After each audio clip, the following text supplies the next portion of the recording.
enter ese error. Ahora sí, vamos, ahora le estoy comenzando a grabar. Ya, buen día chicos. Vamos a comenzar entonces. Les estaba diciendo que nunca he enseñado teoría de la estimación aplicada a robótica a partir de PPTs, siempre ha sido con plumón y pizarra. Pero en este caso particular, o sea, yo he preparado estas PPTs pensando en esta modalidad, y cualquier error que ustedes encuentren en las ecuaciones y demás, por favor, háganmelo saber, son más que bienvenidos cualquier input que me puedan dar. Porque vamos a ver un poco de matemática bastante densa y todo en PPTs, ¿sí? Así que eso. Lo que le mostraba acá eran unas animaciones que son ejemplos de cómo nosotros podemos aplicar las técnicas que vamos a aprender acá para que a partir de un determinado error que tenga nuestro sensor, lo podamos disminuir, aumentar la precisión del error. Me gustaría decirles que vamos a aumentar la exactitud, pero la exactitud se mide respecto al valor verdadero. Como el valor verdadero nunca lo vamos a tener, lo que sí vamos a tener, digamos, o sea, nunca vamos a llegar a un sistema 100% exacto. Lo que sí vamos a intentar es minimizar el bias. Entonces, vamos a disminuir el error respecto a un determinado valor y nuestro estimador va a disminuir el bias. Entonces, con eso lo que estaríamos en condiciones de decir, de alguna manera, que nos estamos aproximando a un sistema o sea, vamos a tender a un sistema de exactitud 1 o de 100%. Bien, aquí era para mostrarles algunos ejemplos. Estos videitos resultan de las iteraciones que les mostré. En este caso particular, lo que muestra es como el cuadrado en azul es cuando tenemos la antena de GPS quieta, y lo que ven dentro del círculo rojo es lo que se llama este es el elipse de covarianza. El error se manifiesta en el sensor, en este caso en el sensor de GPS, en 3 dimensiones, en X, o sea, luego de hacer las transformaciones pertinentes, pero X, Y, Z, o lo que es lo mismo en coordenadas celestiales. Cuando nosotros lo queremos llevar al plano, lo que tenemos son básicamente coordenadas X y Y. Y la elipse de incertidumbre lo que nos dice es dónde está el 69%, 68% de la desviación estándar. La elipse de incertidumbre es una elipse que se construye a partir de la matriz de covarianza, que eso lo vamos a ver después, es un extra que yo les enseño, pero que hace más a la visualización geométrica de cómo se comporta la covarianza. Cuando hablamos de la elipse de covarianza o el elipsoide de covarianza, lo que nosotros queremos es que su superficie o su volumen tiendan a cero.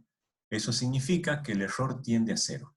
Por eso es que también utilizamos aproximaciones geométricas para analizar el error.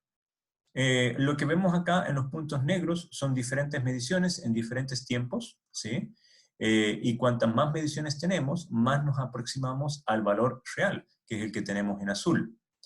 En los puntos en magenta, lo único que hacen es marcar, y lo voy a decir entre comillas, el promedio. No es justamente el promedio lo que tenemos acá. La distribución que se hace la distribución de posibles puntos dentro de esta elipse de covarianza, que es la que tenemos acá, si bien parecería que es uniforme, las antenas de GNSS, chicos, no necesariamente tienen una distribución uniforme. Y esto es porque si nosotros movemos la antena un poquito, la desplazamos, lo que vamos a tener, chicos, es que las mediciones actuales van a ser una función de las mediciones pasadas también. Entonces, por eso digo que no hay una distribución uniforme del error. Aquí cuando decimos que hay una distribución uniforme del error, básicamente estamos diciendo que no hay una correlación con las mediciones anteriores, que dependen solamente de las mediciones actuales. Y esto yo les adelanto, en GNSS eso no es cierto. Cuando se mueve el sensor, las mediciones actuales presentan una correlación o una dependencia con las mediciones anteriores. Y acá les muestro la convergencia en X y Y. ¿Sí? Me gustaría decirles que tiende a cero. En realidad, cuando n tiende a infinito, por ley de los grandes números, el error va a tender a cero. Pero mientras n no tiende a infinito, nosotros vamos a movernos dentro de una cota del error. Bien. Vamos a ver nuestra primera técnica, que es la estimación por máxima verosimilitud. Es muy usada. ¿Sí? Estas técnicas de estimación, chicos, las usamos cuando no tenemos un modelo fenomenológico sólido, ¿sí? Cuando sabemos que el modelo que tenemos tiene error y lo que queremos es disminuir el error. Por ejemplo, disminuir el error en la medición. Así de simple. Para eso nosotros declaramos una variable aleatoria. Aquí siempre tengo la duda, ¿cómo le llaman cuando le ponen el... aquí en Chile le dicen cola de chancho a esto? ¿Cómo le llaman a la X así?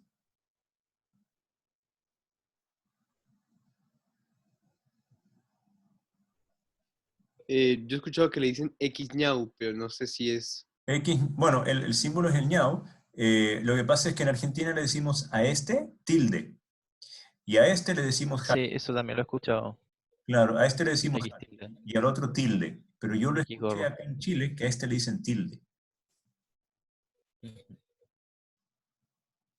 Va, a la inversa, perdón. En Argentina le decimos a este tilde... no, acá, a ustedes, a este le dicen tilde. ¿Mm? En fin, yo le voy a llamar a este el X ñau, y a este le voy a llamar X hat, solamente para que no tengamos la diferencia. El ñau y hat es lo que vamos a escribir en látex cuando queremos generar estos símbolos, ¿sí? Entonces tenemos X ñau y X hat porque el X tilde para mí siempre ha sido un misterio. Aquí le llaman tilde. Bien, dicho eso, nosotros tenemos que x ñau acá, nuestra variable aleatoria, está compuesto por un valor real y un valor, en este caso el new, que es un valor aleatorio per se, que es nuestra componente estocástica. O dicho de otro modo, nuestra variable aleatoria x ñau está compuesta por x hat, que es un valor estimado, más un error residual. Asumimos en este caso que podemos hacer la igualdad entre el valor real más el error, con el valor estimado y el valor residual. Entonces tenemos, en principio, esa es nuestra hipótesis con la que vamos a trabajar y con la que se trabaja en prácticamente todos los sistemas que estiman o que miden. En general, nosotros, nuestro algoritmo de estimación es este que tenemos acá. Nuestro modelo fenomenológico es este que tenemos acá arriba. Entonces nosotros aproximamos el modelo fenomenológico, este que está acá, que nos dice que el valor medido tiene una componente que es exacta más un error, con un algoritmo de estimación que nos dice que el valor medido está compuesto por un valor estimado más un error que es el residuo de mi estimación. Entonces, con esa premisa, lo primero que surge en las técnicas de estimación es la estimación por máxima verosimilitud, y aquellos que tomaron otros ramos como Machine Learning, esto le va a resultar sumamente simple y sumamente naive, en el sentido de que esto es trivial. Porque lo que nos dice la condición de verosimilitud es simplemente una probabilidad condicional, donde Z son nuestras mediciones y X es el valor real, escondido en nuestras mediciones. Entonces, esto es equivalente a tener un LiDAR midiendo distancia, y está midiendo una distancia fija. El valor que nos refleja esa distancia, ¿sí?, es el Z, es el valor de mis mediciones, mientras que X es el valor real de la distancia entre el LiDAR y el objeto que está midiendo. Entonces, si nosotros tenemos una función de probabilidad condicional, en este caso, que relacione la variable leída, ¿sí?, lo que estamos midiendo respecto a la variable real, entonces podemos encontrar lo que se llama la estimación por máxima verosimilitud, que si en el ejemplo más concreto es de distribución gaussiana, básicamente la PDF nos va a quedar de esta manera, donde nos dice que la probabilidad de nuestra medición dado un valor X es esta que está acá, es la gaussiana, donde el error lo vamos a definir z menos x, x es el valor verdadero y z es lo que estamos midiendo. Si lo quieren reemplazar con lo que tenemos acá, es el equivalente a x ñau, reemplazarlo acá por z. Entonces, básicamente lo que tenemos acá es el v o el nu, que es el que estamos modelando como error. Y donde p es la matriz de covarianza de ese error. Y p inversa se conoce como la matriz de información. La máxima verosimilitud, chicos, lo que nos dice básicamente es dado una observación, ¿sí?, el estimador de máxima verosimilitud encuentra el X de tal manera que maximice esta probabilidad. Fíjense que no es una función de la observación, es una función de X. Entonces, en este ejemplo súper trivial, el valor de X que maximiza nuestra función, ¿sí?, es el valor de X en el kernel que maximiza nuestra función, no es otra cosa que X igual a Z. Entonces, cuando tenemos algo tan simple como esto, tenemos una sola medición, ¿ya?, de una variable, la mejor estimación que tenemos sobre esa variable es esa única medición.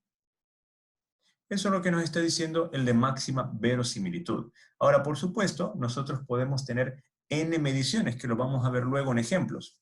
Podemos tener n mediciones y el estimador de máxima verosimilitud cobra otra relevancia. Cuando tenemos una sola medición, entonces la estimación que tenemos es de esa única medición. Bien.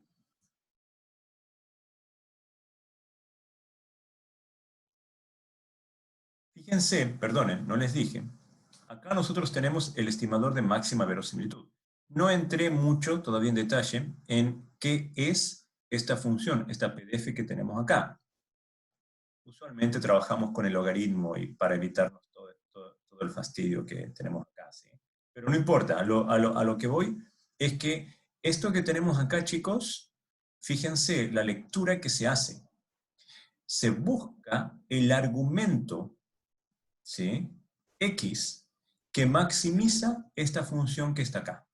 Para aquel que no está familiarizado con el tipo de escritura que tenemos acá, que es propio de las funciones de optimización, lo que hacemos es buscar el argumento X, que lo tenemos acá, que maximiza la PDF que tenemos acá. Entonces es, al fin de cuentas, un algoritmo de búsqueda, no muy diferente a lo que era el algoritmo de búsqueda de Path Planning. Por eso es que yo lo mencioné a Path Planning anteriormente. Entonces lo que de nuevo tenemos que hacer es buscar. Idealmente tenemos que buscar máximos, en este caso, que sean globales. En muchos casos vamos a tener máximos que son locales, principalmente cuando trabajamos con funciones o con PDFs que resultan ser multimodales y no unimodales como es la gaussiana, que es en muchos casos la forma más trivial con la que podríamos trabajar. Luego tenemos el estimador máximo a posteriori. El estimador máximo a posteriori utiliza en cierta forma la regla de Bayes, en donde lo que tenemos, chicos, es la probabilidad ahora de X del valor real, dadas las mediciones que tenemos. Y yo voy a pasar directamente a lo que es el estimador. Habíamos hablado en su momento cuando vimos esto, que el denominador lo íbamos a tomar como un número que normalizaba el numerador. Porque en nuestro algoritmo, en realidad, esto no nos interesa tanto. La probabilidad de Z es básicamente la PDF asociada a nuestro sensor. No, es algo que nos da el fabricante. No hay mucho que nosotros podamos hacer acá. Pero lo que nos habla del máximo a posteriori es el numerador de la regla de Bayes. En el numerador de la regla de Bayes, nosotros tenemos la probabilidad condicional de la medición dado el valor real. Esto no es otra cosa que máxima verosimilitud, multiplicada por la PDF, pero del valor real, del conocimiento que nosotros tengamos del valor real. Ahora, esto en estricto rigor no existe, o sea, no sabemos el valor real, pero sí podemos ir teniendo una idea del valor real. Entonces lo que sucede acá, fíjense, y por eso se llama máximo a posteriori, nosotros tenemos una observación, ¿sí?, una función de verosimilitud, que es esta función de probabilidad condicional, que relaciona mi medición con la variable real. Y aparte tenemos información a priori, ¿sí?, de la distribución que podría tener mi valor real, ¿sí?, a la PDF asociada a mi valor real. Y esto es una hipótesis que nosotros estamos poniendo. El estimador de máximo a posteriori nos queda entonces como una función de optimización. Dígame.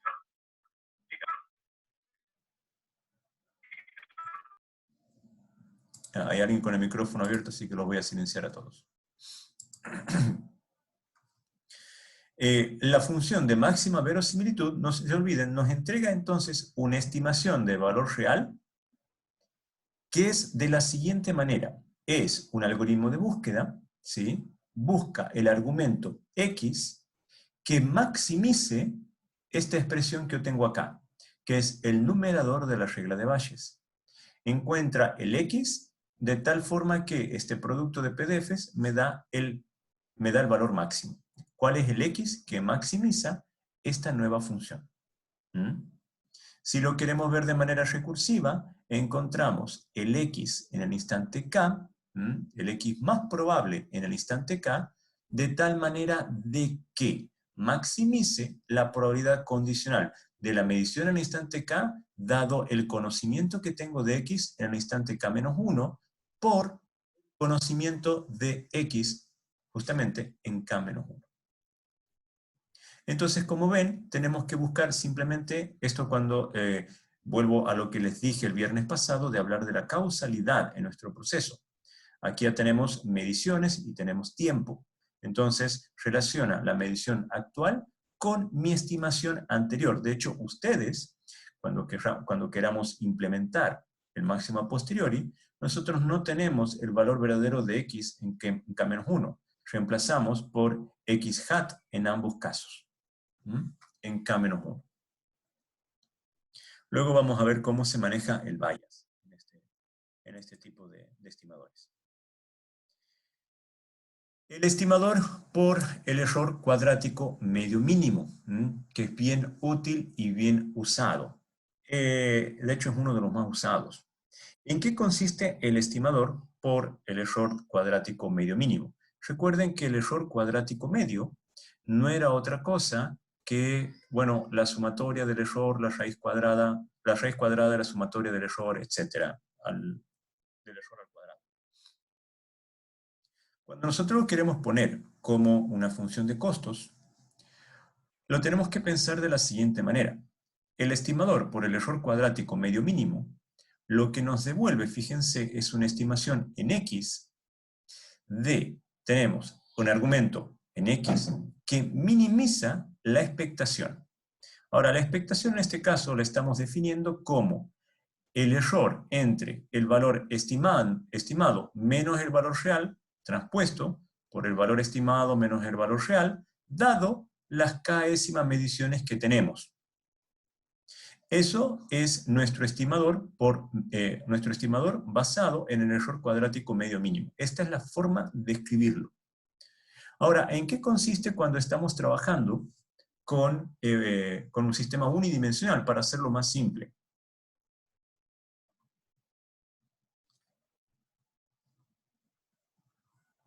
La expectación de una función, ¿sí?, que tenga el valor real que yo quiero estimar, dado y mediciones, la podemos escribir como la integral entre menos infinito e infinito de g de x por la PDF de x dado y de x. ¿Sí?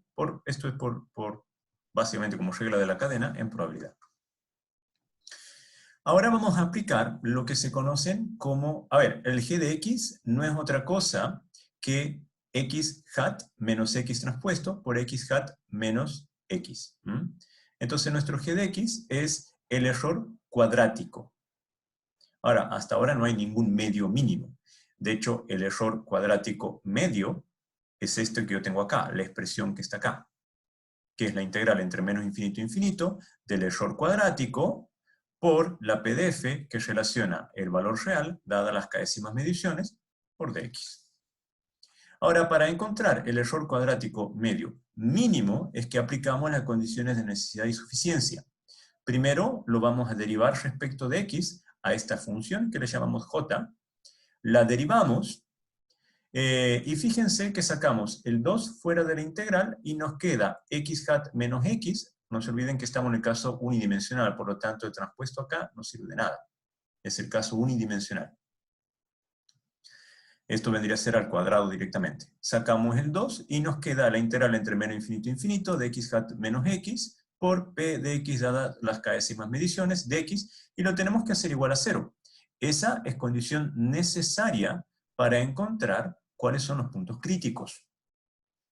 Ahora, cuando nosotros operamos, fíjense la expresión como nos queda acá, nosotros podríamos dividir directamente la integral, una en x hat y otra en x, y llevar a ambos miembros. Cuando hacemos eso, nos va a quedar en el lado izquierdo, en este ejemplo, que es la integral entre menos infinito e infinito de x hat por la probabilidad condicional, y en el lado por dx, y en el lado derecho, la integral entre menos infinito e infinito de x por p, la probabilidad condicional de x dado las décimas mediciones, por dx.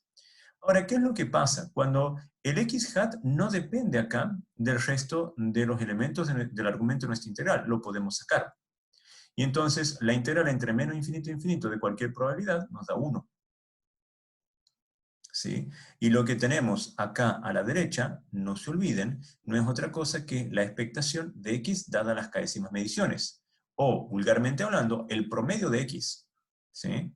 Entonces lo que tenemos, chicos, es que x hat no es otra cosa que la expectación de x dada las décimas mediciones. ¿Qué es lo que hemos encontrado? Que el estimador de error de cuadrático medio es mínimo cuando es igual al promedio. Entonces, por eso es que aplicamos la condición de necesidad para encontrar el punto crítico. Claro, yo no apliqué la condición de suficiencia, que es demostrar que es una función que tiene una segunda derivada. De hecho, eso se lo puedo dejar como ejercicio. Lo tienen que derivar otra vez y ver el hessiano. Si es definido positivo, entonces estamos en presencia de un punto mínimo. Si es definido negativo, estamos en presencia de un punto máximo. En este caso, una segunda derivada debiese dar un punto mínimo, porque lo que buscamos es la minimización del error. Entonces, el hessiano debiese ser definido positivo. Lo que concluimos entonces es que el error cuadrático medio mínimo, como estimador, es igual al promedio. Por lo tanto, el promedio, promediar nuestras mediciones, es aplicar un estimador que minimiza el error cuadrático medio. ¿Se entendió?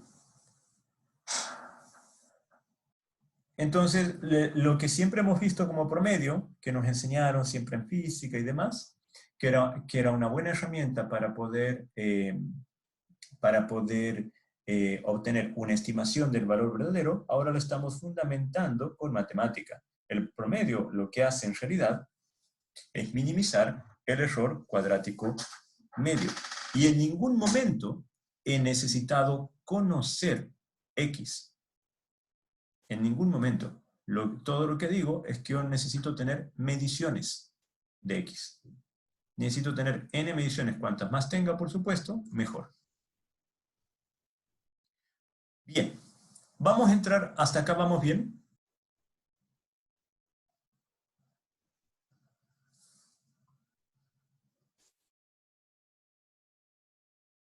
¿Sí? ¿Quién me respondió? Sí, sí. Ya, Jorge. También chequeo quiénes están acá. Chicos, yo como consejo nada más, yo sé que ustedes son alumnos de posgrado, para aquellos que sean aún alumnos de pregrado, no es buena práctica dejar grabando y luego ver el video. La idea es que esta forma de trabajar sea equivalente a como estar en clases y que haya cierta interacción. Lo digo porque inclusive yo cuando veo mis propios videos, encuentro otras formas en que yo podría haberme expresado en un determinado contenido.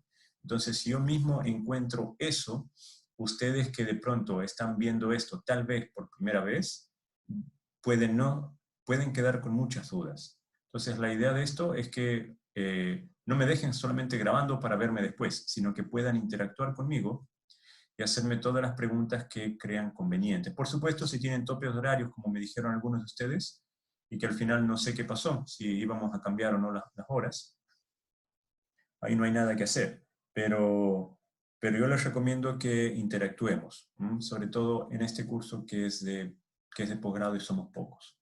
En el de pregrado, que lo tengo Alfonso acá también, lo tengo de ayudante, tengo 60 alumnos, 59 de hecho, porque uno ya desistió.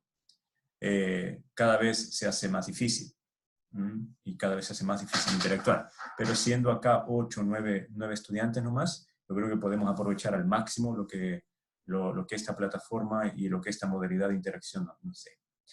Ya, voy a hablar ahora in extenso sobre mínimos cuadrados. Y voy a hablar mucho, chicos, porque la técnica de mínimos cuadrados, que ustedes la aprendieron tal vez en algún curso de estadística, está muy subestimada, en realidad, y la usamos muchísimo, nada más que no nos damos cuenta. La idea de utilizar mínimos cuadrados es porque quiero partir de técnicas de estimación que sean, y las voy a llamar de esta manera, las voy a llamar como determinísticas, para llegar a técnicas de estimación basadas en procesos, o sea, técnicas de estimación estocástica, básicamente, en la que manejamos matrices de covarianza. En lo que es mínimos cuadrados recursivos, mínimos cuadrados en general, no manejamos en estricto rigor el error. No lo modelamos, no intentamos minimizar el error ni nada. Directamente intentamos estimar como hacemos con el promedio. El promedio también me gusta meterlo, al menos el promedio frecuencial, o la media frecuencial, perdón, dentro de lo que son las técnicas heurísticas o las técnicas determinísticas. Tal vez hay una laxitud en la terminología, pero cuando hablamos de estocasticidad es porque estamos manejando variables aleatorias dentro de procesos aleatorios. Y acá solamente estamos manejando mediciones. Son variables aleatorias, pertenecen a procesos aleatorios, pero tenemos datos. Entonces, por eso me gusta más decir que son determinísticas barras heurísticas a llamarlas solamente estocásticas. Bien, voy a partir con una de las técnicas más primitivas, pero también más usadas, porque mínimos cuadrados nos permite luego trabajar con procesos estocásticos de estimación. Mínimos cuadrados, ¿en qué consiste? ¿Y en qué consiste en nuestra área en particular, en el área de robótica? Es que nosotros tenemos mediciones, y esto es un conjunto de mediciones pareadas con el tiempo. Tenemos medición en el instante 1 con su respectivo instante, mediciones en el instante 2 con su respectivo instante, mediciones en el instante m con su respectivo tiempo asociado. Aquí tenemos m mediciones y m tiempos, ¿sí? Vamos a partir con el hecho de que tenemos una variable, en este caso es una variable que cambia en el tiempo, es un proceso dinámico. Lo que no va a cambiar en el tiempo es el modelo. ¿Sí? El modelo es, no se olviden que podemos tener el modelo puede ser estático, ¿sí? Pero las variables ser dinámicas. Lo que yo no cambio es el modelo. Y rara vez vamos a trabajar con estrategias en las que el modelo cambie. Lo que podemos hacer es trabajar con estrategias en donde la dimensión del modelo cambie, que lo vamos a ver. Por eso utilizamos in extenso mucho, y lo que yo les recomiendo a la mayoría de los chicos, pero no con tanto rigor, pero que ingresen a este curso sabiendo EDA, estructura de datos y algoritmos, porque vamos a trabajar mucho o se trabaja mucho con memoria dinámica, con listas y demás. Vamos a partir entonces con mínimos cuadrados. Vamos por lo trivial. Nosotros tenemos una variable que estamos midiendo. Esa variable es la variable y. La variable y tiene un modelo asociado en donde tenemos, esta variable y es unidimensional, ¿sí? Y el modelo que nosotros estamos asociando es un vector de estados x multiplicada por una función base h. Y esto es una sumatoria, esto es una combinación lineal. Una combinación lineal de los elementos de H. H es mi matriz, es mi modelo, básicamente. Y donde X son solamente escalares. Es una combinación lineal de todos los elementos de H que se conoce como función base. Luego podríamos analizar la naturaleza de H, pero eso lo vamos a ver después.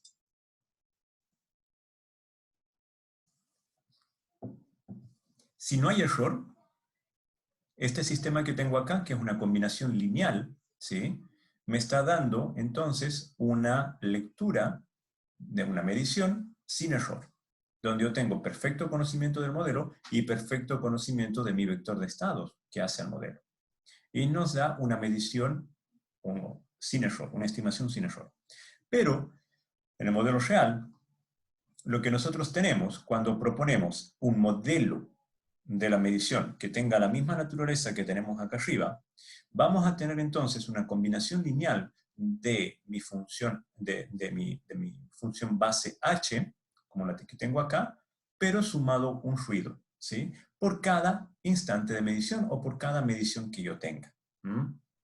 Cuando nosotros cuando queremos entonces implementar un estimador, vamos a hablar, fíjense, este es el modelo de la medición. Vamos a hablar de lo que se llama una predicción, que en este caso es Shehat, como lo que tenemos acá, en donde vamos a utilizar una predicción de X. ¿Qué es lo que pasa acá? Del modelo que tenemos arriba, el vector de estados es X, ¿sí? Que es el valor real que yo no conozco. Yo sé que mi medición es el resultado de una función, en este caso lineal, ¿sí? Que es una combinación lineal de una función h, que es el modelo de mi proceso, multiplicado por la variable real x. Cuando yo digo real, no me refiero si es real o imaginaria, me refiero que es el valor verdadero de mi variable. Cuando queremos estimar, el valor verdadero no existe. Entonces, la estimación, la predicción de mi medición es el resultado de la combinación lineal de mi modelo de la medición, que es h, mi función base h, por la predicción de mi vector de estados. Vamos a ver esto más, o sea, vamos a aterrizar esto un poco más.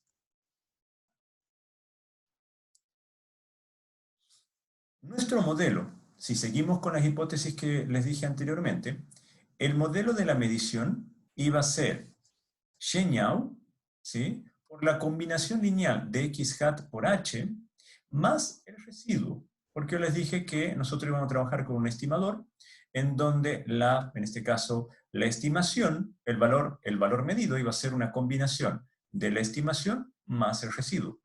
Ahora, lo que pasa es que este residuo nosotros lo podemos tratar como el error en nuestro proceso de estimación. De hecho, es eso, porque lo que tenemos acá como una combinación lineal no es otra cosa que la predicción de nuestra medición, tal como lo vimos acá. Entonces, tenemos la medición real, que es Shenyao, menos la predicción de la medición, que es Shehat. Y eso nos da el épsilon, que es el error o el residuo que vamos a tener en nuestro proceso de estimación. La idea es minimizar ese residuo y minimizar el bias, y de esa manera acercarnos a un sistema que sea a la vez preciso y exacto. Entonces nos queda el modelo de esta manera. Shenyao es igual a Shehat más épsilon. Y si lo queremos poner en forma más compacta, nos quedaría de esta naturaleza, donde Shenyao no es otra cosa que mi matriz H, que es mi función base, multiplicada por la predicción que yo haga de mi vector de estados, ¿sí? Más el residuo. Todo esto donde Shenyao, en este caso, son m mediciones, m mediciones, x tiene n componentes, h entonces va a ser de m por n, y epsilon va a tener entonces m componentes, la misma cantidad de componentes que Shenyao. Bien, ¿y de qué consiste entonces el mínimos cuadrados recursivos? Lo que queremos es minimizar el error que tenemos acá. Esto es la diferencia entre Shenyao y Shehat. Para eso proponemos un funcional de costos, que es un medio de epsilon transpuesto por epsilon. Ya vamos a ver un medio para qué sirve al final de cuentas, pero no nos va a ser muy útil por ahora, ¿sí? Pero el funcional de costos que proponemos es el error cuadrático. Creo que ya están viendo hacia dónde quiero ir. Por eso es que les presenté el error cuadrático medio mínimo antes. Al funcional de costos, fíjense, si yo lo explicito, es Shenyao menos h por x hat transpuesto por Shenyao menos h por x hat. Aquí tengo mi funcional de costos. Lo que yo quiero entonces es aplicar el teorema de suficiencia y necesidad para la minimización de ese costo. Si yo lo quiero dejar todo explicitado, es la expresión que yo tengo acá abajo. Es Shenyao transpuesto por Shenyao menos x hat transpuesto por h transpuesto por Shenyao, etc. ¿sí? De estos dos términos, yo quiero que presten especial atención a lo siguiente. Perdón, de estos términos. Aquí es como si fuera que tenemos Shenyao al cuadrado, si fuera unidimensional. Aquí es como si fuera que tenemos h cuadrado por x cuadrado, siendo, bueno, o sea, no es del todo correcto, es h porque es una matriz h transpuesta por h por x cuadrado si fuera unidimensional. Esto es lo que nos queda si nosotros le quitamos el 1 medio. Yo les dije, el 1 medio lo vamos a ver luego, pero lo que es interesante de ver es que este término que está acá es idéntico a este término que está acá. Por eso es que tenemos puesto menos 2 veces Shenyao transpuesto por h por x hat. Son iguales, chicos, ¿sí? Lo único que cambia es el orden en que estamos multiplicando, pero la dimensionalidad y el número final es exactamente el mismo. Entonces la expresión nos queda de esta manera, como la tenemos acá.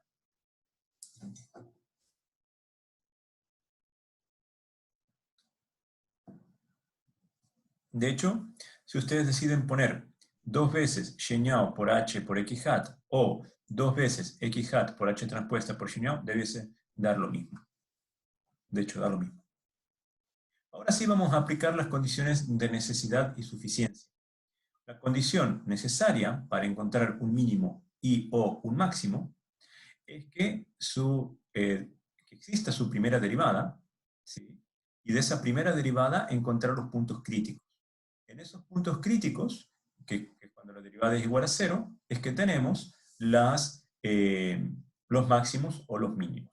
Bien, sabemos que la derivada existe cuando nosotros derivamos el término que tenemos acá, lo vamos a derivar respecto a nuestra incógnita. Y nuestra incógnita, chicos, es x, no es y.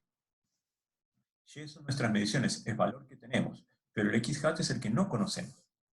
Entonces, cuando derivamos respecto a x hat, por eso de pronto lo dejé hacia el final en este término, porque va a ser más fácil la derivada, me va a quedar como menos x hat por y tilde, o y nu, que es la derivada de esto.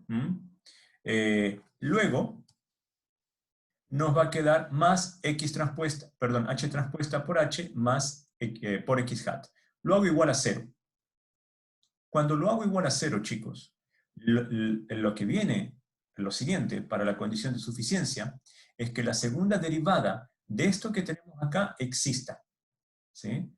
Y si esa segunda derivada existe, tenemos que ver si es cóncava o convexa. En este caso no nos interesan los puntos de ensilladura, nos interesa que sea un máximo o un mínimo.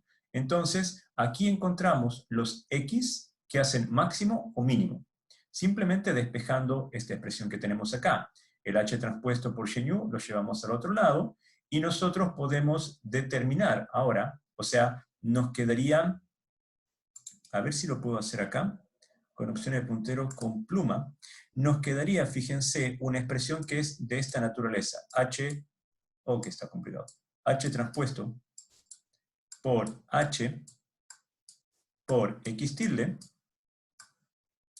nos va a quedar igual a H transpuesto por Y nu, que es lo que tenemos ahí. La razón por la que hacemos la condición de suficiencia es porque nosotros queremos ver si el H transpuesto por H es invertible. Cuando hacemos la condición de suficiencia, vemos que al derivar nos queda H transpuesto por H.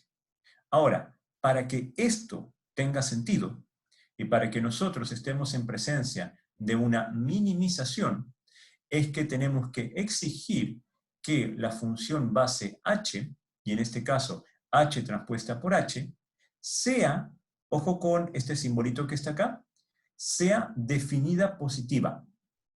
O dicho de otro modo, sea de rango completo y que todos sus autovalores sean positivos.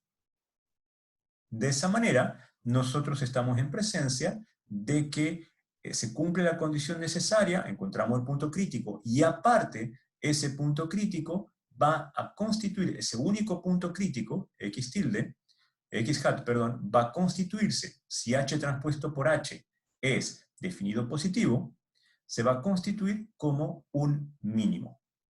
Entonces, y aparte es invertible. Si es definido positivo o definido negativo, son de rango completo. Por lo tanto, la matriz H transpuesta por H es invertible.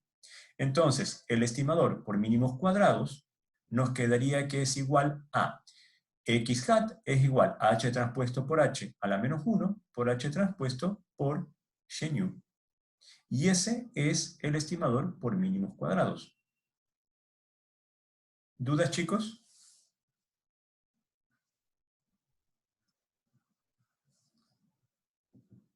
¿Qué es lo típico, digamos?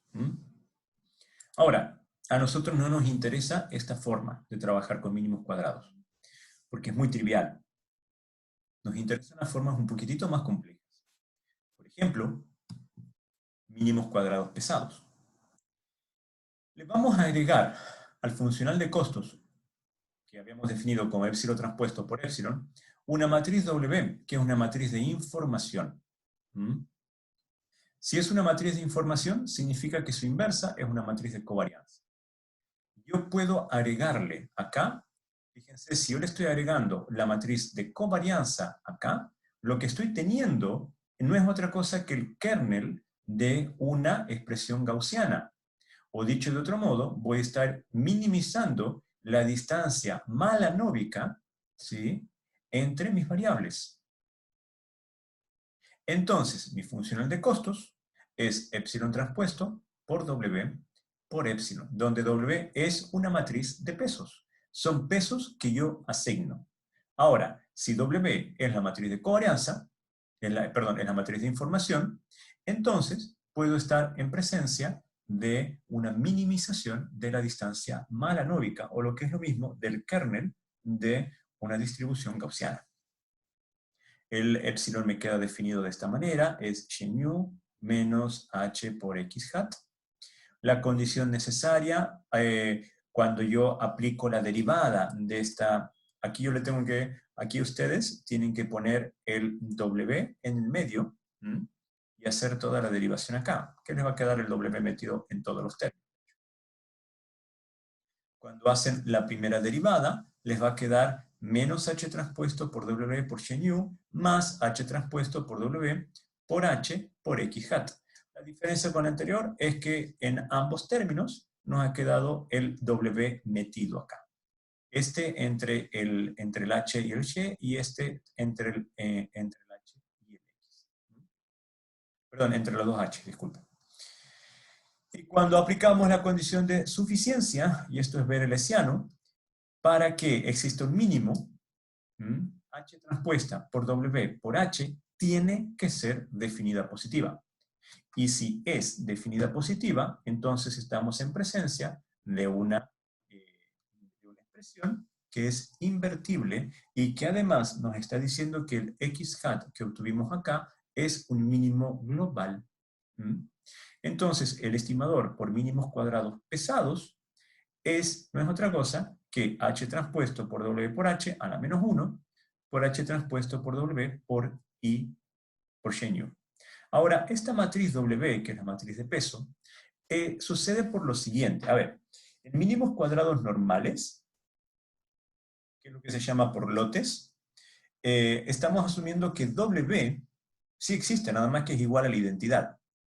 Y cuando decimos que es igual a la identidad, estamos diciendo que cada una de las entradas de mi vector epsilon tiene la misma probabilidad.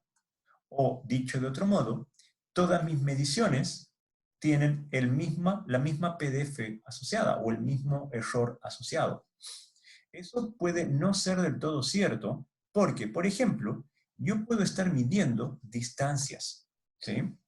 Y puedo tener 50 mediciones de medición de distancia de un LiDAR hacia una pared y otras 50 mediciones de distancia de un ultrasonido mirando a la misma pared. Y ambos sensores puestos a la misma distancia. Ambos sensores manejan diferente tipo de error. Por lo tanto, sería muy injusto, y la verdad le agregaríamos demasiado sesgo a nuestro procedimiento, si asumimos que W es igual a la identidad. Porque ya sabemos nosotros que las mediciones del LiDAR son mucho más precisas y mucho más exactas que las mediciones del ultrasonido. Entonces, ahí nosotros podemos empezar a jugar, en el sentido de darle más confianza a un determinado grupo de mediciones respecto a otro. Hay un tema, chicos, que no me han preguntado todavía. Y es que para que mínimos cuadrados funcione, y debido a que tenemos que hacer inversiones de matrices, nosotros tenemos que tener al menos tantas mediciones como elementos tenga nuestro vector de estado. Si nosotros queremos estimar un vector de estados acá que tiene 10 elementos, necesitamos al menos 10 mediciones. Si no, nuestra función no va a tener solución. Si nosotros tenemos 9, no vamos a poder encontrar solución. Ahora, cuando digo que tiene que tener 10 elementos, estoy asumiendo que los elementos de mi vector de estado son independientes o están desacoplados, ¿sí? Porque si están acoplados entre ellos, o hay acoplamiento, no es necesario que yo tenga 10 mediciones, pueden ser menos. ¿Se entendió lo que acabo de decir, chicos? Sí, señor. Sí, profe. Gracias. Gracias. Bien. Vamos a ver ahora mínimos cuadrados restringidos.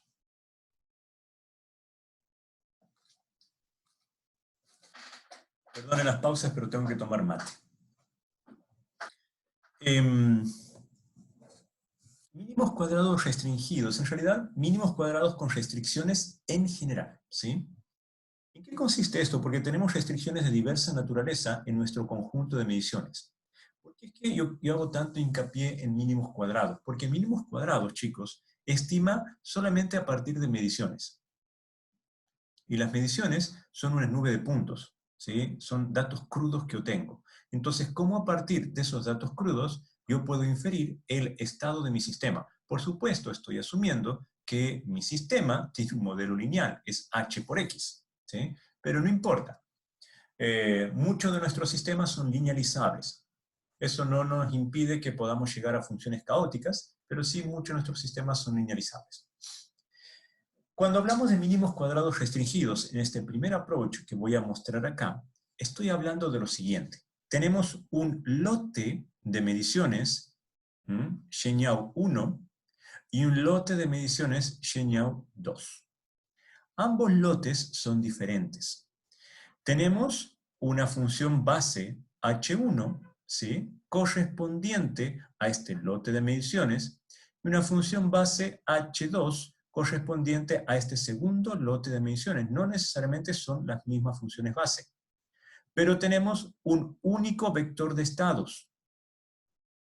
La restricción que estoy poniendo acá es que el lote Y1 tenga error, y el error es epsilon 1. Y el lote de mediciones 2 no tenga error. Dicho de otro modo, lo estoy expresando de esta manera a mi nuevo proceso. Ahora, por supuesto, sí, yo les acabo de decir que para que mínimos cuadrados funcione, yo necesito al menos, si mi vector de estados tiene n entradas, necesito al menos n mediciones. Para que esto tenga sentido, Yu2 tiene que tener menos de n entradas. Si la dimensión de x hat es n, la dimensión de Shenyu2 tiene que ser menor a n. Ojo con eso. Caso contrario, ¿sí?, significa, chicos, de que yo tengo conocimiento exacto de mi vector de estados, porque no tengo error asociado. Entonces, yo tengo m mediciones con error y tengo un grupito de mediciones que no tienen error, que no exceden la dimensionalidad, no igualan ni exceden la dimensionalidad de mi vector de estados. Y este puede ser tantas como yo quiera tener. Entonces, el objetivo, evidentemente, de optimizar esto, es encontrar el argumento x hat que minimice mi siguiente funcional de costos, ¿sí?, que es un medio epsilon 1 transpuesto por W1, estoy asumiendo que hay un peso, ¿por qué no? Ustedes pueden asumir la identidad si quieren también, pero bueno, vamos a hacerlo lo más general posible, por epsilon 1, pero fíjense que le pongo una restricción a mi función de optimización, sujeto a que Gnu2 menos H2 por X hat sea igual a 0. Esa es mi restricción en la optimización. Entonces, esto significa que en mi algoritmo de optimización no va a terminar con mínimos cuadrados acá. Tiene que incluir mínimos cuadrados más la información que yo estoy poniendo como restricción. Para poder solucionar estos problemas de optimización, bueno, hay muchas maneras. A mí me gusta trabajar siempre con la manera más simple. Voy a trabajar con los operadores de Lagrange. No me voy a meter en el tema de operadores de Lagrange, les voy a decir cómo usarlos nada más. En vez de trabajar con esta función de optimización, voy a trabajar con una función que le voy a llamar J asterisco, donde voy a incluir la restricción que me impone mi proceso a la función de optimización. Entonces, en vez de ser un medio epsilon 1 transpuesto por W1 por epsilon 1, que es lo que yo tengo acá explicitado, ¿sí? Va a ser lo mismo, esto que yo tengo acá, un medio, y lo que está entre paréntesis, es J, y le voy a agregar lambda transpuesto, este es el operador de Lagrange, es un vector de términos, multiplicada por mi restricción. Claramente, mi restricción acá vale 0, ¿sí? Pero no es eso lo que me interesa. Yo tengo acá puesta la restricción, Gnu2 menos H2 por X hat igual a 0. Fíjense que esto vale 0, pero, insisto, no es esto lo que me interesa. A mí lo que me interesa es poder ver cómo puedo mejorar mi estimación sabiendo que tengo algunas mediciones que no tienen error. Para eso utilizo el operador de Lagrange. Vamos a ver cómo lo voy a trabajar. De nuevo, aplico la condición de necesidad. Y esto es, hago la primera derivada, esto se conoce como el jacobiano, respecto a x hat, de mis dos variables independientes, que es x hat por un lado, y la otra es lambda. Entonces, hago la derivada de j asterisco, que es mi funcional de costos, respecto a esas dos variables independientes. Cuando lo hago respecto a lambda, obtengo, y era obvio, mi restricción. Y mi restricción es Gnu2 es igual a H2 por X tilde, por X hat, perdón. Y en la primera, cuando yo hago la derivada respecto a X tilde y aquí, a X hat, perdón, y aquí viene lo interesante, fíjense que la condición de necesidad incluye el término H2 transpuesto por lambda. Lo incluye. Entonces, el operador de Lagrange, a propósito, está incluyendo nuestra restricción en la condición de necesidad. Lo hacemos igual a 0. Ahora tenemos que encontrar cuáles son los valores de lambda y de x hat, ¿sí? Para los cuales podemos encontrar el mínimo, el error mínimo. Entonces, si operamos, fíjense, operamos el término de arriba, nosotros podemos despejar. En este caso podríamos llevar este término que tenemos acá como negativo y este otro término como negativo al otro lado, y nos va a quedar que x hat es igual a h1 transpuesto por w1 por h1 a la menos 1, que ya vimos que era invertible, porque es la hipótesis, ¿sí? Que es definido positivo, por este otro término que es h1 transpuesto, w1, Gnu1 más h2 transpuesto por lambda. ¿Estamos hasta ahí? Sí, profe, pero tengo una consulta. Sí, dime. Si va a ser la restricción igual a 0, ¿no podría ser mayor o menor? Y además, ¿podría existir que exista más de una restricción? Por supuesto. Pueden suceder un montón de cosas, Franco. El tema que, de hecho, por eso vamos a ir por partes. Esta es la restricción más trivial, en donde nosotros tenemos un subconjunto pequeño de mediciones de menor dimensión que el vector de estados que no tienen error. Entonces yo les estoy mostrando acá cómo podemos tratar a esta restricción. Tienes otras que me dices vos, claramente, de que pueden ser de mayor, menor. Eso es medio difícil en este caso que estamos trabajando justamente con datos, pero porque si vos dices conjunto de mediciones mayor a algo, es porque tal vez estás agregando bias, o menor a algo, es porque le estás infligiendo un bias. Pero sí puedes tener muchos tipos de restricciones, y puedes tener restricciones híbridas. Aquí estoy haciendo estas iguales a 0, de pronto lo mismo que me dices mayor a algo, agregándole bias a propósito, y ver qué pasa con tu estimador, también le puedes poner, y para cada una de tus restricciones le tienes que agregar un operador de Lagrange diferente, si es que quieres trabajar con la metodología del operador de Lagrange. Porque, insisto, hay otras técnicas para optimizar. Ah, perfecto, me queda claro. Ya. Entonces esta expresión es mínimos cuadrados tal cual lo que nosotros hemos venido trabajando para x hat. Pero chicos, acá adentro nosotros tenemos todavía el operador de Lagrange sin resolver. Entonces, debemos encontrar cuáles son los lambdas de tal manera que el x hat que obtenemos acá sea el mínimo. Luego tenemos que y2 es h2 por x hat, entonces h2 por el x hat anterior que acabamos de encontrar. Y fíjense acá, y esto es bien interesante, como y2 es una función de y1. Entonces fíjense que acá llegamos a una expresión en donde decimos que las mediciones exactas son una función de las mediciones con ruido. Bien, vamos entonces a trabajar un poquito más. Por eso a mí más me gusta hacerlo esto en la pizarra, pero bueno. Este término que está acá, el miembro derecho de nuestra ecuación, lo vamos a disolver un poco. Tenemos H2 por esta inversa, por H2 transpuesto por lambda, acá abajo, va a ser igual a ¿qué? A y2 menos H2 por esta inversa, por H1 transpuesto, por W1, por y1. De esta manera, chicos, lo que nosotros acabamos de hacer, algo tan simple como esta manipulación de términos, es encontrar cuánto vale lambda.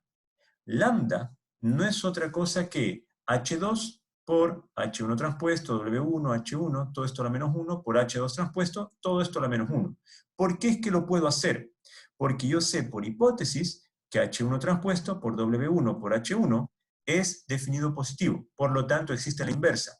Y ahora, si a una matriz definida positiva premultiplico y postmultiplico por la misma matriz, bueno, en este caso es la matriz y su transpuesta, no pierdo la definición positiva.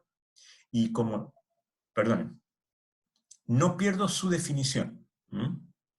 Esto es, la matriz, si es invertible, va a seguir siendo invertible cuando yo premultiplico y postmultiplico por la misma matriz. Claramente, estoy asumiendo que H2 multiplicado por H2 transpuesto nos va a dar, H2 transpuesto multiplicado por H2 es el rango completo, ¿sí?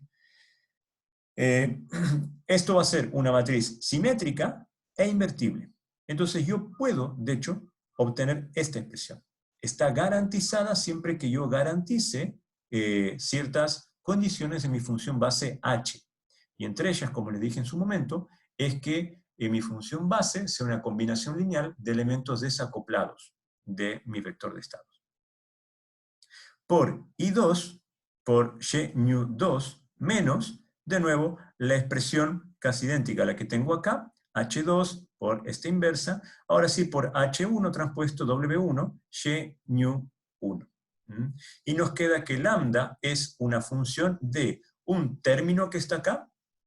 Ojo, este término que está acá, chicos, en general, inclusive este término, es la típica pseudoinversa. Yo no sé si se dieron cuenta, volvamos atrás, al primer mínimo cuadrado, h transpuesta por h a la menos 1, por h transpuesta, es la pseudoinversa de h.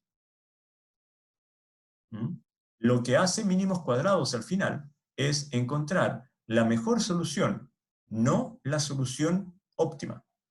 pero dentro del conjunto de soluciones posibles, encuentra la mejor solución. La diferencia fundamental entre decir la solución óptima, perdón, la solución exacta, no encuentra la solución exacta, encuentra la mejor solución dentro del conjunto posible de soluciones. Por eso la pseudoinversa, chicos, es la mejor solución cuando nosotros no tenemos la inversa exacta de una matriz. Usualmente, esto es en el espacio de las soluciones posibles, encontramos aquella que esté más cerca de la solución exacta. Al no existir la solución exacta, ¿sí?, esta solución exacta queda fuera del espacio. Entonces, la pseudoinversa aparece ahí como la solución de menor distancia entre todas las soluciones del mismo espacio y esta otra solución, que es la exacta, que no pertenece al espacio de las soluciones. Bueno, graficado queda mucho más simple de entender. Pero bueno, la pseudoinversa es la mejor solución, es la solución óptima para este problema, con las condiciones y restricciones aquí dichas, ¿sí? Habíamos quedado en lambda de esta naturaleza. Esta también es una pseudoinversa. No, perdón, esta es una inversa directa. Lo que tenemos acá es que el operador de Lagrange, fíjense, queda como una resta entre las mediciones exactas menos una función de las mediciones inexactas. Esto nos da pie a nosotros a lo que es Kalman, y lo que vamos a estudiar luego como el filtro de Kalman. Lo podemos reescribir a la expresión que tenemos acá, nos interesa x hat y nos interesa lambda. Lo podemos, fíjense la forma en que está escrito x hat. Nosotros podríamos reescribirlo como x barra más k por una diferencia entre y2 menos h2 por x hat. Es equivalente a lo que nosotros teníamos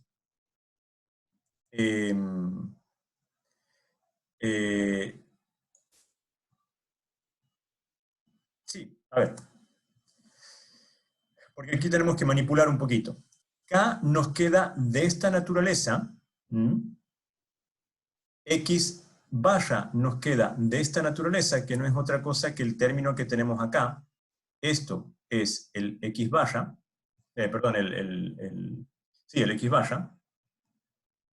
Y el otro, que es el K, nos queda como la multiplicación de todo esto por este otro término enorme que tenemos ahí. Cuando nosotros adecuamos las ecuaciones de esta manera, nos queda que x hat no es otra cosa que, aquí tenemos el mínimo cuadrado, mínimos cuadrados, a partir del lote y1, y1, que lo podemos considerar como el conocimiento a priori, más un k, que es la ganancia que tenemos acá, por, y aquí tenemos nuestra diferencia, que es la diferencia que está acá puesta. ¿Sí? Esa diferencia, chicos, lo que nos está diciendo es un ajuste que hacemos a partir de la predicción de mis mediciones con los datos obtenidos de... aquí hay un error.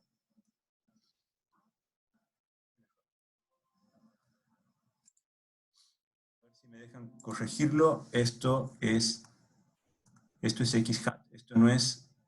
Perdón, esto es el barra. ¿Cómo es barra?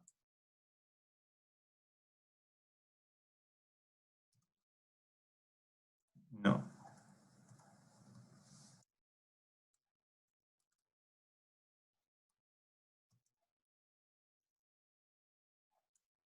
Ya.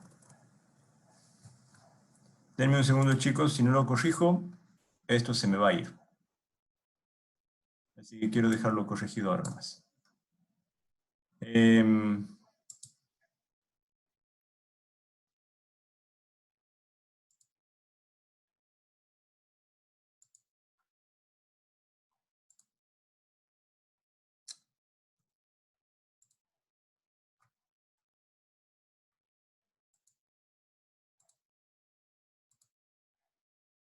Ahora sí.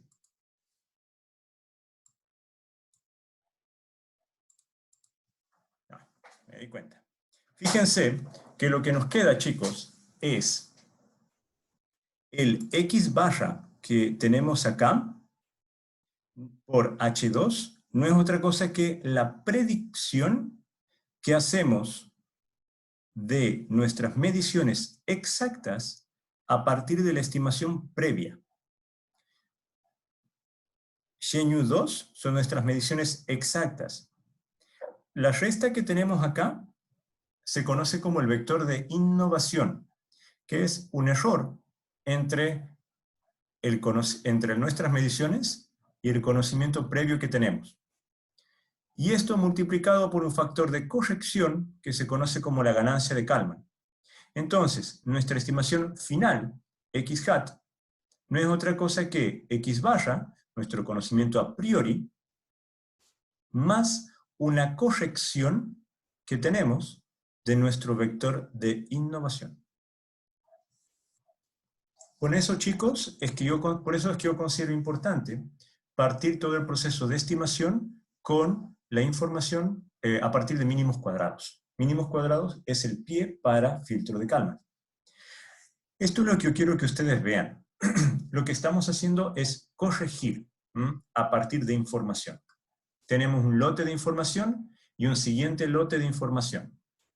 Con uno calculamos un conocimiento a priori, con el otro calculamos el conocimiento a posteriori. ¿Dudas?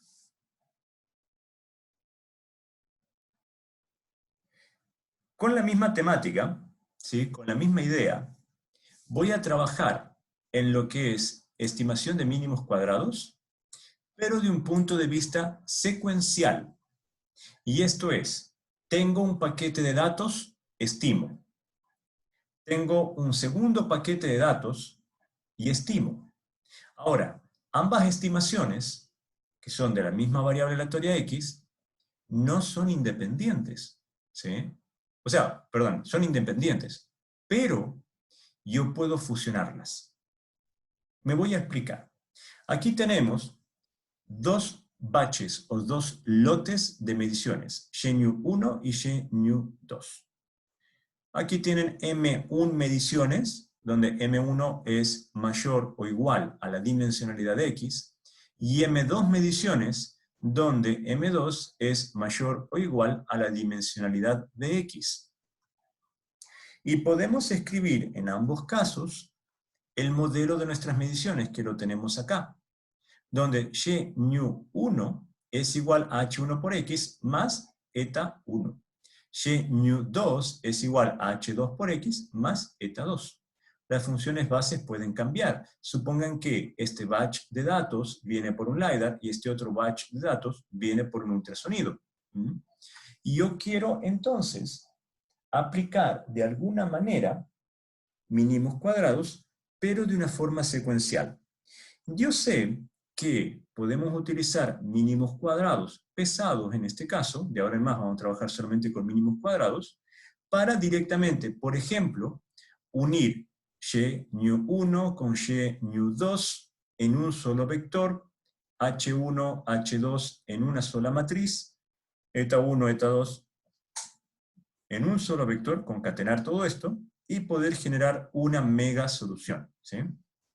El problema es que cuantos más datos tengamos, la dimensionalidad con la que vamos a tener que trabajar acá va a aumentar. No podemos estar haciendo inversas de 1000 elementos por 1000 elementos, no importa si ustedes están trabajando con una super GPU o lo que fuera. Hay que evitar siempre tener que trabajar con operaciones que tienen un alto costo computacional, a menos, claro, que a ustedes no les interese dejar procesando por días hasta obtener un resultado. La idea que se trabaja con mínimos cuadrados secuenciales, que es la que implementamos usualmente cuando trabajamos con sensores, es aprovechar la secuencialidad que tiene. Y cuando digo aprovechar la secuencialidad, es, primero tengo un lote de mediciones, estimo, y esa estimación es conocimiento a priori. Luego viene otro lote de mediciones y aprovecho el conocimiento a priori para generar un conocimiento a posteriori, que a su vez se transforma en un conocimiento a priori para un tercer lote de mediciones. Vamos a ver si nos entendemos. Lo primero que nosotros debemos hacer en este caso es conformar nuestro sistema. Nuestro sistema acá es así de simple, donde Xenu va a tener estas dos componentes concatenadas, la H va a tener va a ser esta nueva matriz, y eta va a ser este nuevo vector. Y asumimos que W va a ser W1, W2, aquí asumimos ceros cruzados, porque estamos pensando que el lote Xenu 1 es independiente del lote Xenu 2.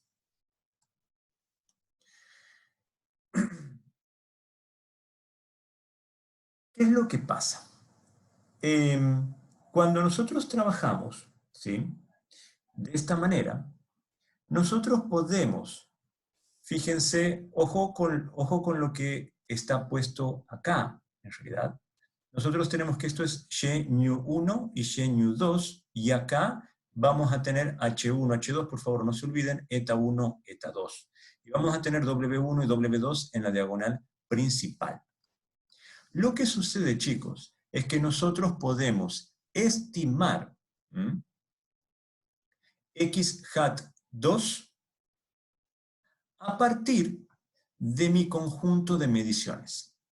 Fíjense esta expresión aquí, que a todas luces parece salida de la nada, tiene adentro, y esto es importante que ustedes comiencen a verlo, tienen adentro la expresión de mínimos cuadrados correspondiente al primer batch de datos, que les debiese dar el x hat 1. Esto que yo tengo acá es mínimos cuadrados, ¿sí?, pero considerando los dos batches de datos juntos. Si ustedes aplican la técnica que ya veníamos trabajando de mínimos cuadrados, sin decir que son mínimos cuadrados secuenciales, todo junto, y trabajan por submatrices, van a llegar a que la estimación de x, que le llamamos x hat, al finalizar el segundo batch de datos, por eso le tenemos el sub 2, les va a quedar de esta manera.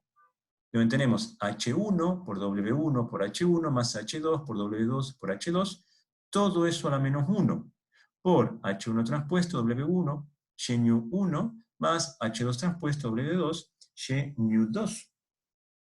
Eso es lo que les va a dar si ustedes aplican mínimos cuadrados normales, la técnica que acabamos de ver de mínimos cuadrados pesados, haciendo esta conformación o concatenación de lotes de datos.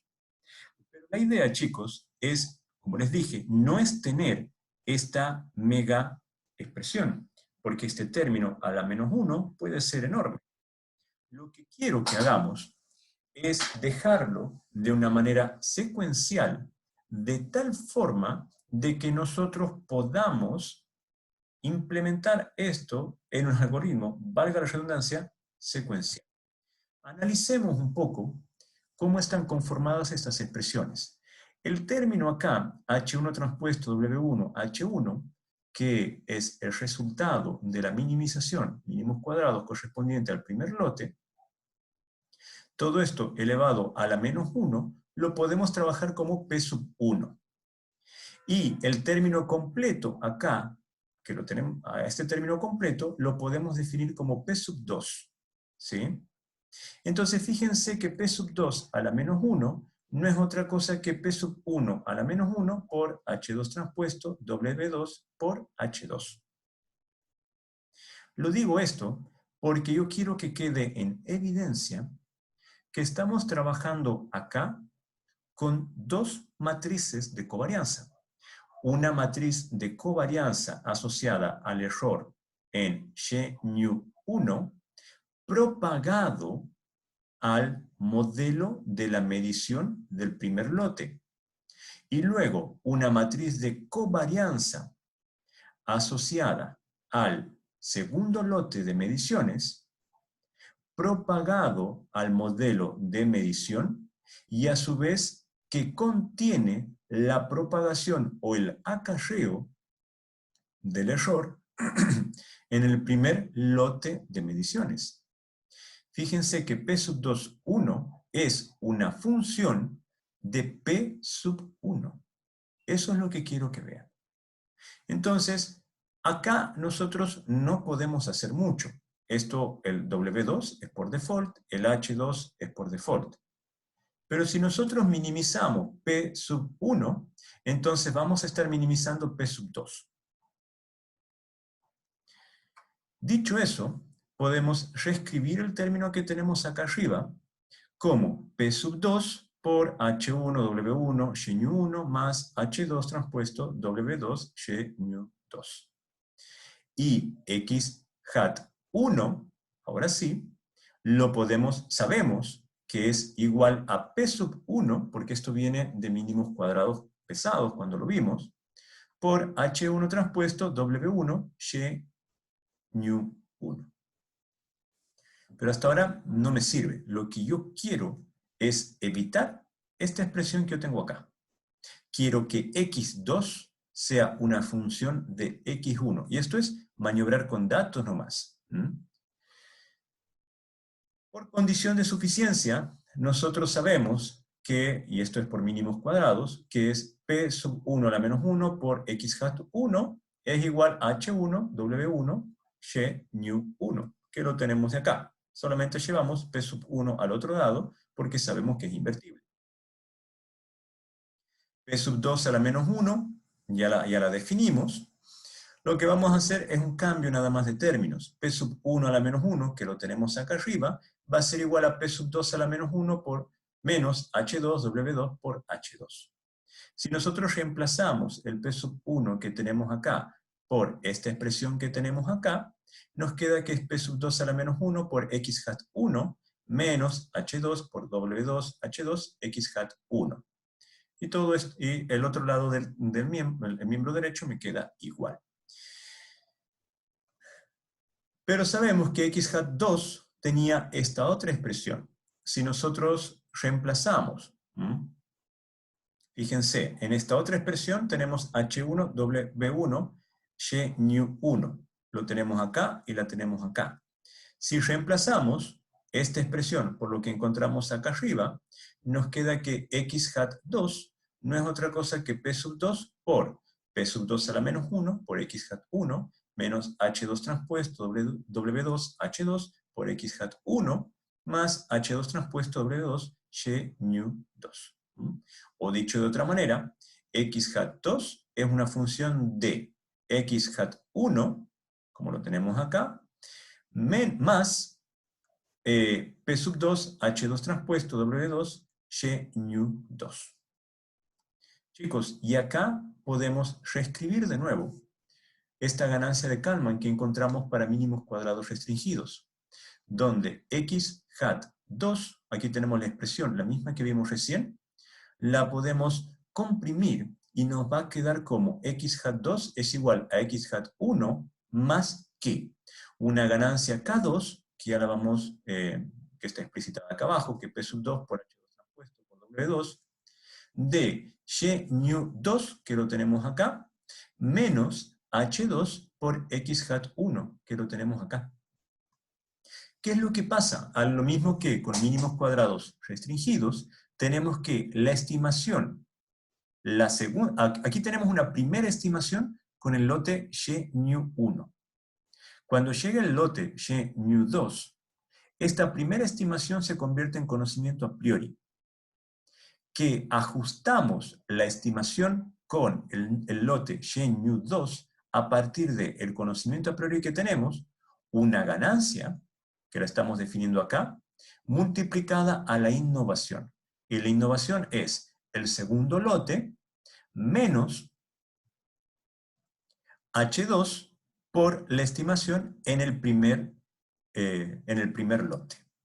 Ahora, el resultado de X2 hat acá es idéntico a que si nosotros hubiéramos aplicado la inversión, hubiéramos hecho mínimos cuadrados in extenso con toda la matriz aquí completa. Hubiera dado exactamente lo mismo. La diferencia, chicos, es que lo hemos escrito acá de manera secuencial. Y al ponerlo de manera secuencial, la diferencia, de nuevo, que surge, es que podemos hablar de una causalidad, como la que acá tenemos. En el otro caso, al trabajar todo de una sola vez, no hay causalidad. Pero al ponerlo de manera secuencial, sí estamos en presencia de una causalidad, en donde la estimación en el instante k más 1 la podemos hacer una función de la estimación del instante k ajustada a las mediciones que vamos a tener en ese instante k más 1 menos la predicción que nos da por las mediciones por la estimación que tenemos hasta el instante k. Con esta ganancia acá abajo. Si les resulta complejo de ver la causalidad acá, quítenle el más 1 y agréguenle un menos 1 a x sub k. Y le quitan el más 1 en el resto de los términos. Y van a ver que tenemos en este mínimo cuadrado secuencial que nuestra estimación tiene un conocimiento a priori. Entonces, la estimación a posteriori está basada en el conocimiento a priori. Y en el tercer lote que venga, GNU 3, vamos a utilizar este resultado, x hat 2, pero ahora va a pasar a ocupar este otro lugar. Y aquí vamos a tener un x hat 3. Estas dos ecuaciones que tenemos acá ya nos habla de la secuencialidad de nuestro proceso. Y fíjense que quedó muy simple. Donde lo único que tenemos aquí que varía, de pronto, es P, que es nuestra matriz de covarianza.